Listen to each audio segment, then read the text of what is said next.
Saudi Foreign Minister Prince Faisal bin Farhan states that the main priority for Arab and Islamic nations is to bring an end to the ongoing war in Gaza. Egyptian President Abdel Fattah el-Sisi reaffirms Egypt's opposition to the forced displacement of Palestinians.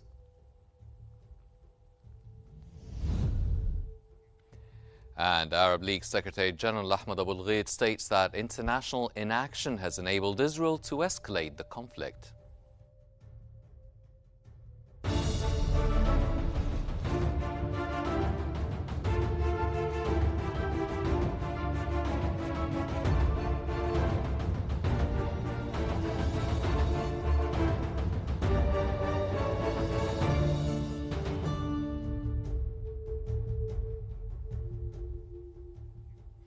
It's 10 minutes to 8 p.m. Cairo local time, and you're now watching Q News. This is this hour's bulletin, and we begin it with the latest developments in the extraordinary Arab-Islamic summit, which kicked off today in Riyadh, focusing on efforts to end Israel's war on Gaza and the escalating military operations in Lebanon, along with their humanitarian consequences and the broader regional developments. Saudi Foreign Minister Prince Faisal bin Farhan has stated that the main priority for Arab and Islamic nations is to bring an end to the ongoing war in Gaza, stressing that the international community must not turn a blind eye to Israeli crimes. Speaking during the closing statement of the extraordinary Arab and Islamic summit in Riyadh, Prince Faisal condemned the lack of action from the global community, urging stronger measures to stop the violence. He further reaffirmed that a unified Arab and Islamic position is essential for resolving regional crises and reiterated that the only path to sustainable peace in the Middle East is through a two-state solution.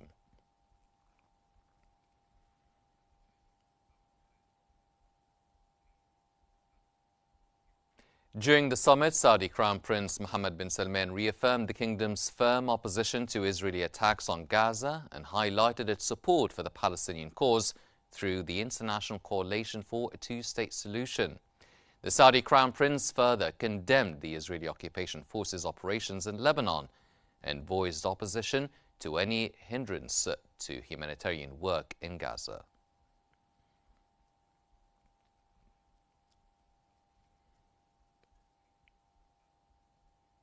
Egyptian President Abdel Fattah el-Sisi has emphasized the region's complex situation and ongoing aggression against Gaza and Lebanon during his speech at the Arab-Islamic Summit in Riyadh. The Egyptian leader has further stated that the future of both the region and the world is at a crossroad, and that the aggression against Gaza and Lebanon will not be accepted. El-Sisi reaffirmed Egypt's opposition to plans aimed at the forced displacement of Palestinians, stressing that Egypt has long shouldered the responsibility of leading the peace process and remains committed to it.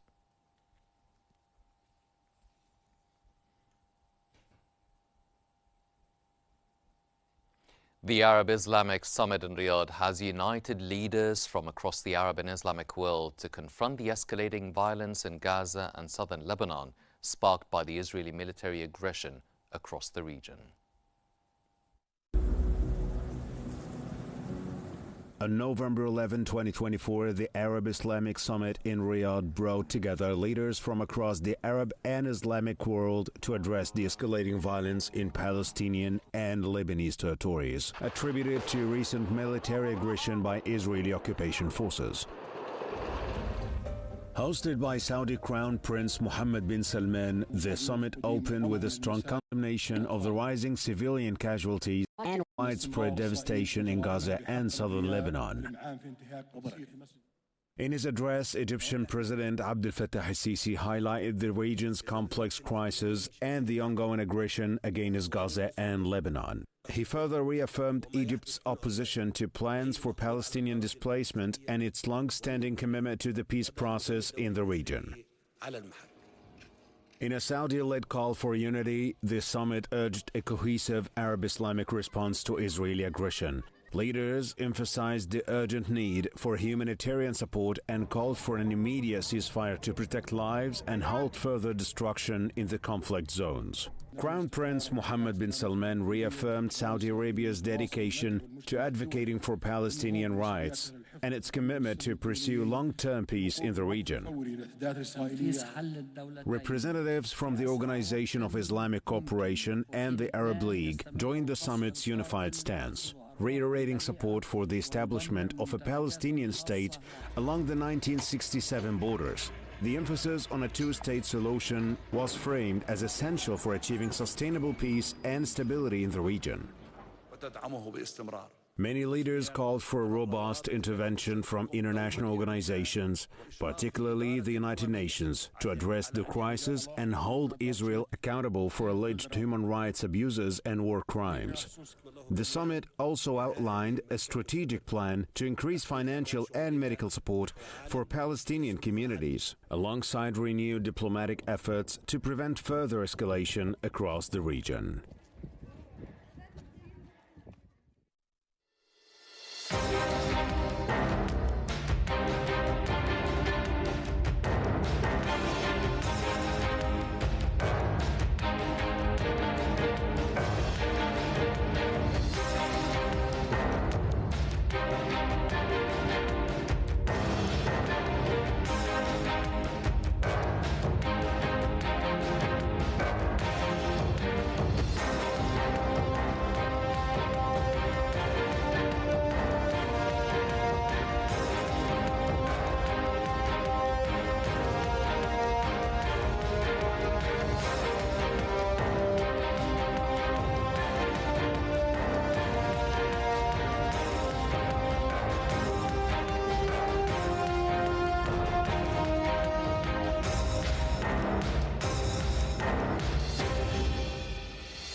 Palestinian President Mahmoud Abbas has urged Arab and Islamic nations to press the United Nations to suspend Israel's membership unless it abides by international law and halts its actions against Palestinians. He called for implementing Resolution 2735, which mandates ending aggression, ensuring humanitarian aid, and withdrawing forces from Gaza. Abbas also requested that nations reconsider ties with Israel, uphold Jerusalem's holy sites, and support Palestine's full UN membership. He emphasized the need to release Palestinian funds and strengthen UNRWA's role in Palestine.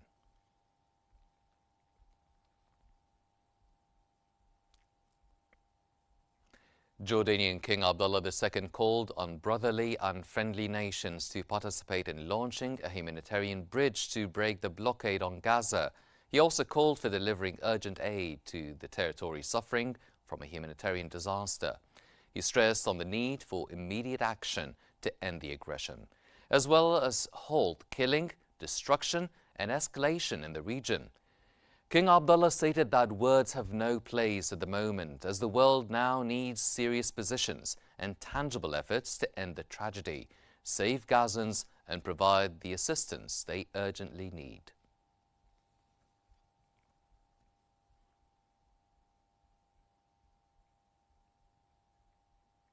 Arab League Secretary General Ahmed Abul Gheit has stated that international inaction has enabled Israel to escalate the conflict, underscoring the urgency of a ceasefire in Gaza and Lebanon.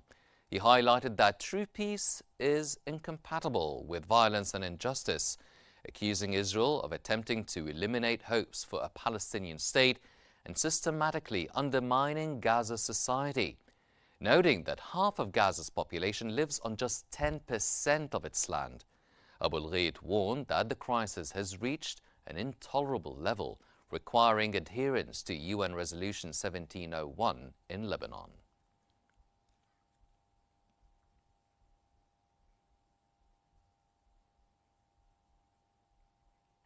The Secretary-General of the Organization of Islamic Cooperation, Hussein Ibrahim Taha, has stated that the Riyadh summit takes place as Israel is committing a genocide in Palestine and violating Lebanese territories. Taha further emphasized the need to implement the two-state solution and enforce the UN Security Council's ceasefire resolution in Gaza.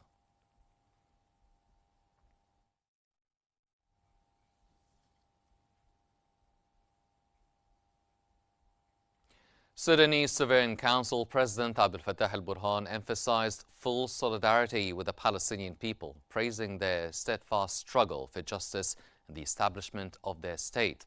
Speaking at the Arab Islamic Summit, he expressed Sudan's commitment to working with all nations and institutions to achieve security and stability in the region, while rallying efforts for a two-state solution and ensuring the delivery of humanitarian aid. Al-Burhan also stated that lasting peace in the Middle East can only be achieved through Israel's withdrawal from occupied territories. He called on the international community to expedite the two-state solution and forced displacement in Gaza and increase humanitarian aid.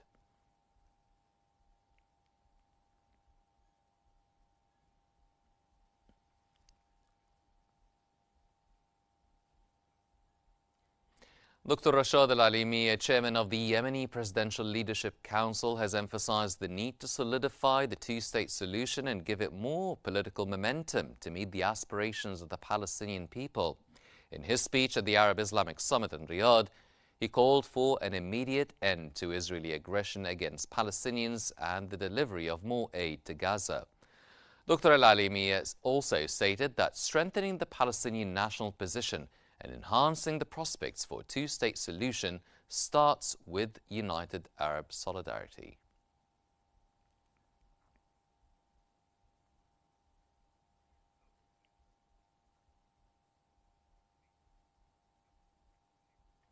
Libyan Presidential Council Chairman Mohammed al-Menfi has emphasized the need for decisive action to stop Israel's unprecedented crimes, urging international partners to address the ongoing aggression. Speaking at the Arab Islamic Summit, he called for further steps to counter Israel's actions, highlighting the UN support for the International Court of Justice's condemnation of Israel's violations of sovereignty.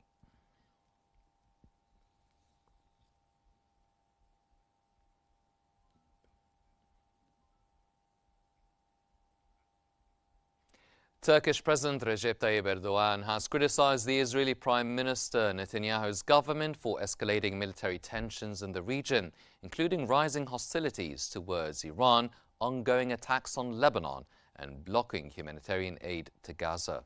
Speaking at the summit, Erdogan stressed the urgent need to find solutions for delivering humanitarian aid to Gaza, highlighting Israel's destruction of Palestinian presence and its plans to maintain control over Gaza.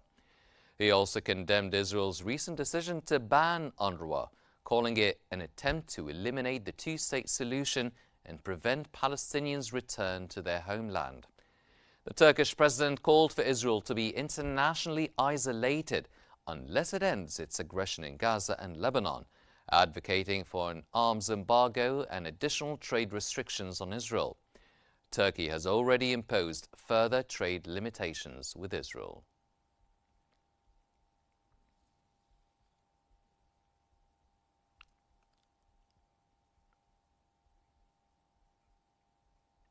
In his speech at the summit, Lebanese Prime Minister Najib Mikati confirmed that more than 3,200 people, including 775 children and women, have been martyred, with over 4,000 injured due to Israeli aggression on Lebanon. Mikati emphasized Lebanon's urgent need for peace and security to strengthen regional stability. He called for an immediate halt to Israeli attacks on Lebanon and the declaration of a ceasefire, reaffirming his country's commitment to UN Resolution 1701.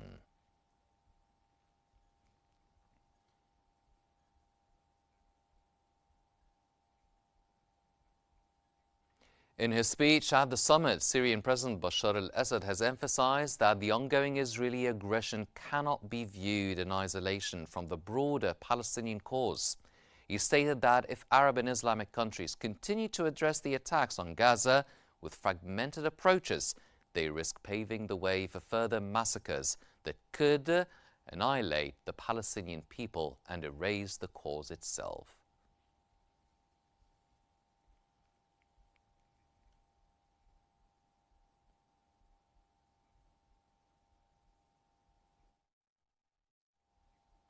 And for more analysis on the summit, I'll hand you over to Rehem in our newsroom. Rehem, to you. Thank you, Hani. To help us analyse the Riyadh Arab Islamic Summit today and its significance, we're joined from Cairo by Political Science Assistant Professor, Cairo University, Dr. Maryam Wahid. Thank you so much for joining us here on Qnews.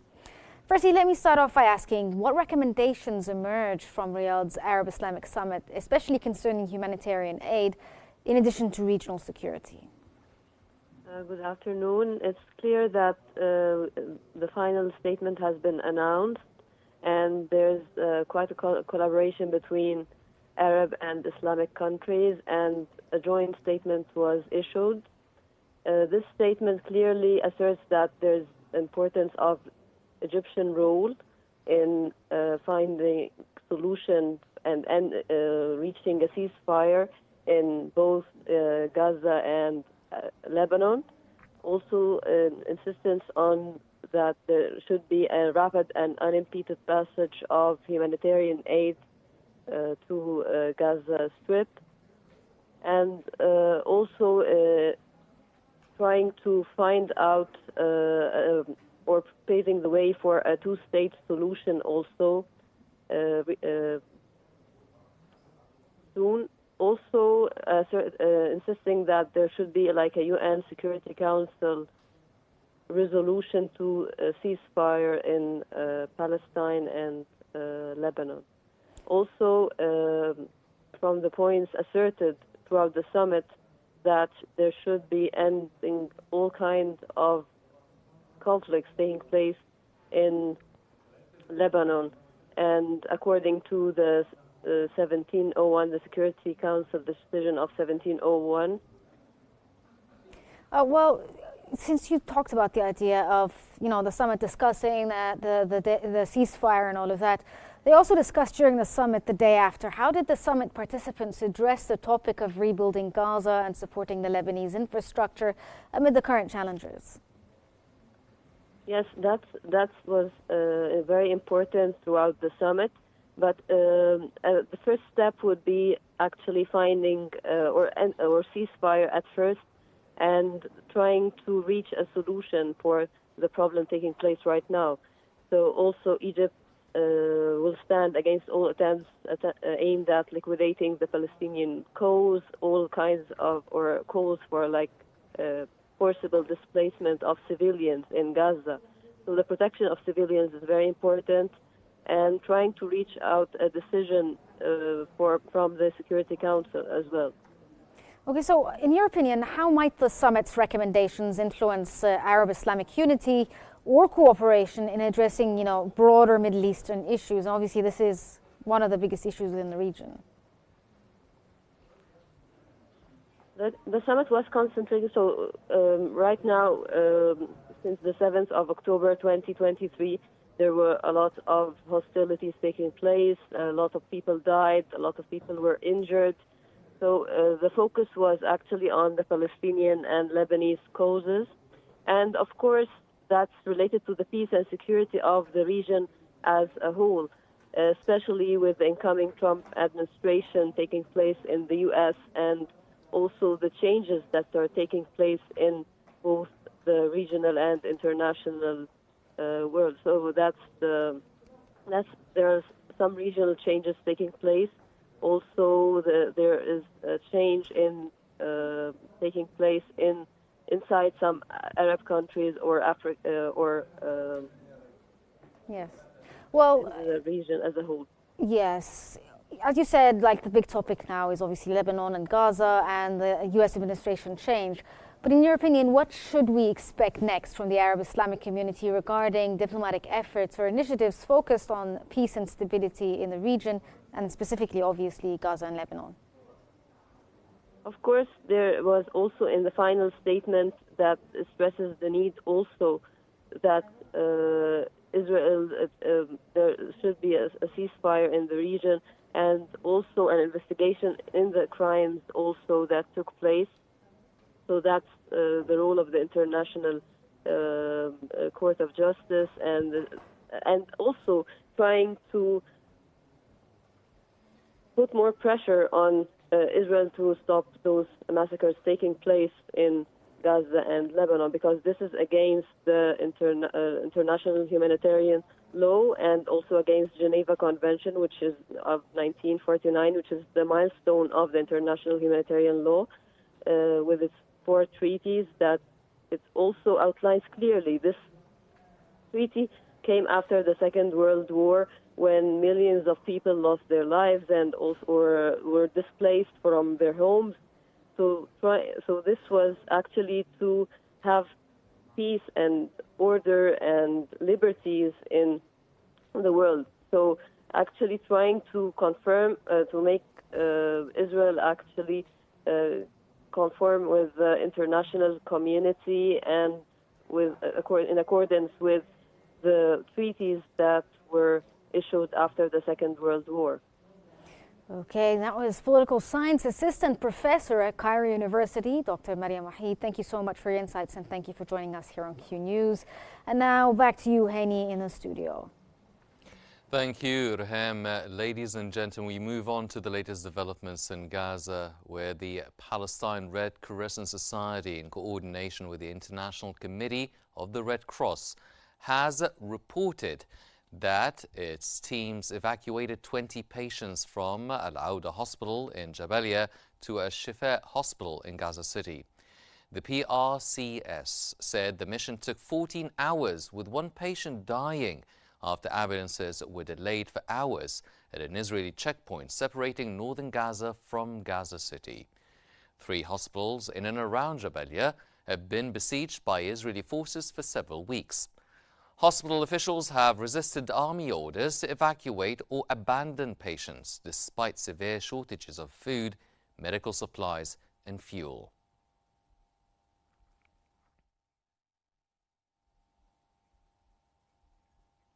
Five Palestinians, including a child, were injured by Israeli occupation forces during a raid on Al Jalzoun refugee camp north of Ramallah. Security sources reported that soldiers fired live and rubber-coated bullets along with tear gas at Palestinians and their homes while storming the camp. The occupation forces also arrested 2 young Palestinians after raiding and searching their homes.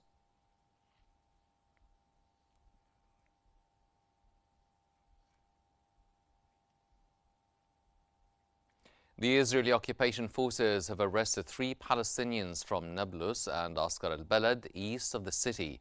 Local sources said the forces raided several homes in Nablus and a shop in the eastern market, where they caused damage. Meanwhile, the occupation forces continued their incursions into several Palestinian cities and towns across the occupied West Bank. In Hebron Governorate, soldiers arrested 8 Palestinians during raids in various towns and refugee camps and continued blocking entrances to towns and camps in Hebron with iron gates.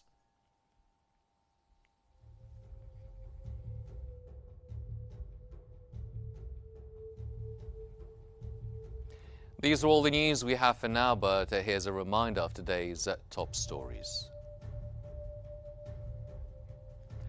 Saudi Foreign Minister Prince Faisal bin Farhan states that the main priority for Arab and Islamic nations is to bring an end to the ongoing war in Gaza. Egyptian President Abdel Fattah al-Sisi reaffirms Egypt's opposition to the forced displacement of Palestinians. And Arab League Secretary General Ahmed Abul Ghaid states that international inaction has enabled Israel to escalate the conflict.